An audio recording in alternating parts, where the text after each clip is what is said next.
ప్రతి అడుగు తనకు తానే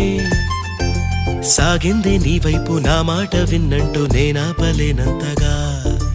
భయపడకు అది నిజమే వస్తోంది ఈ మార్పు నీ కోతి చిందుల్ని నాట్యాలుగా మార్చగా నన్నింతగా మార్చేందుకు నీకెవ్వరిచ్చారు హక్కు నీ ప్రేమనే ప్రశ్నించుకో ఆ నింద నాకెందుకు